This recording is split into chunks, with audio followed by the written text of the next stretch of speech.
Alright everyone, welcome back to the channel. We have a new gear review for you today. So this one being, of course, the Nitecore EDC37, and it's quickly becoming my new favorite flashlight in the collection. So just to dive right in, it will come with this pretty neat olive green lanyard right out of the box. It attaches to the pocket clip over there on the back. It does come with a little piece of string to be able to pull it through. It was a little bit tight. I'm not sure the practical use for this, but it definitely does look cool. It did help me pull it out of my pocket if you kind of leave it dangling out. So I just went ahead and attached that. As you can also see, it has those two UHI, I believe they call it, max LEDs. These things get real bright. And once the sun goes down, I'll take this outside and we'll take a look at what the beam looks like on the different brightness settings. You have battery information here on the back. Of course, you have 8,000 milliamps of power, so basically you will rarely have to charge it. I don't think I have charged it since I received it. Of course, I don't use it all the time, so I imagine if you were a police officer or someone who needed to use it in the field, that 8,000 milliamps will carry you a long way. So of course, let me just go over some of the settings here. As you can see, I still have my screen protector on. But the biggest thing that I think stands out right off the bat is it has like a physical lockout switch. I really appreciate that. So of course, when it's like this, it's in the locked out position. The thing about that I really like is you don't have to fiddle with like button combinations or holding things like how you have to do with Olight or some other brands.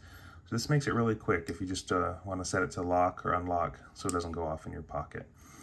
Next thing you're going to notice is it has two buttons. So this is the power button. And over here is the customize button. I'm going to show you what each one does. So these buttons have both a full press and a half press. On half press, it'll let you cycle through the modes. As you can see, I'm at level 4, 1500, before the screen goes to sleep. You'll also notice that the battery indicator is on the top right. Level 1 is going to be at 15 lumens, level 2, 100, level 3, 400, and then of course level 4, which is 1500. You can cycle through these levels with just half presses without turning the light on, which I really appreciate. So a full press will turn the light on, as you can see. While the light is on, you can also see the runtime, 165 hours at level 1. Level 2, 100 lumens, you get 26 hours. Level 3, this is really starting to blow out the camera, about 7 hours. And of course, level 4, 1500, which should give you about 6 hours. So obviously that's not a very good representation of what the beam looks like. I will take it outside later on, as I mentioned before, once it gets dark. The next thing is going to be the customize button here. So this thing also operates kind of like the power with a half press and a full press. For me, I have mine set up for half press being the 3000 lumen spot and a full press being the 8000, as you can see there, which just totally wiped out the camera right there. So it's kind of hard to appreciate with this close-up view. The last thing that you need to look over for the customization side, if you do want to customize it, I'm going to try to point it away so it doesn't blind everyone. All you need to do is press this down here, like this, and then press the power button to cycle through what you want each mode to be. And then once you release it, it should be on that mode on release. So I have it for 8000 lumen shield. If I wanted it to be strobe, now a full press does strobe. So of course this is all explained in the manual. I just don't really see a need for strobe lights, at least not in my, I guess, daily life. But I have heard maybe it has some good applications for self-defense.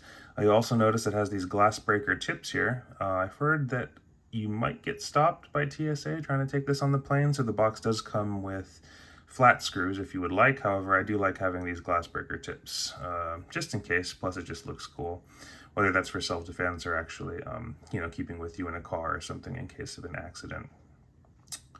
I really appreciate this kind of like armor plated grip that it has there. Let's see if the camera can focus on that.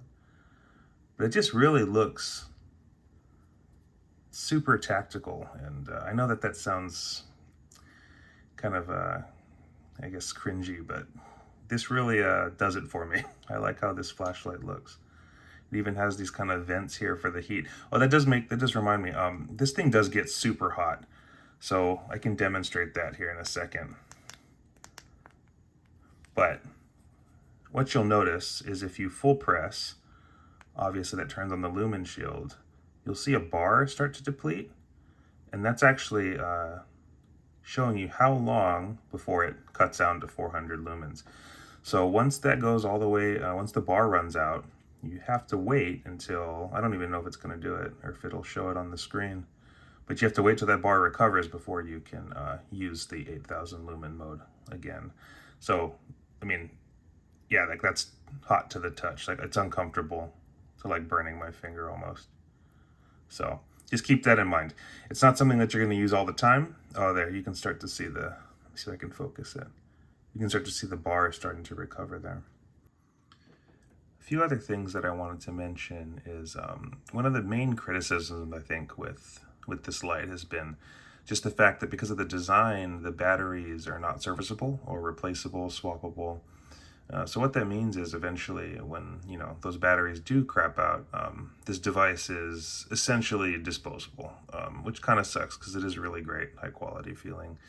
But I think, you know, maybe in a few years, maybe the technology will come along where they can create, you know, swappable batteries for a device of this shape. But the other thing being, this is only IP54 rating, which means that it is not waterproof, so don't go submerging this thing. It is dust and splash proof, however, so it should be fine just using it in your daily tasks. But again, just don't go swimming with it, you know. And then I think finally, it is a little heavy and big, I would say, for, I mean, being an everyday carry flashlight, I guess, in their series. It does feel pretty weighty in the pocket. So I would say with anything other than jeans and a belt, this might kind of pull on your pants a little bit if you were wearing shorts, but it'd be a great backpack light or something to keep in your car or something along those lines. But again, I haven't had any trouble with that as well.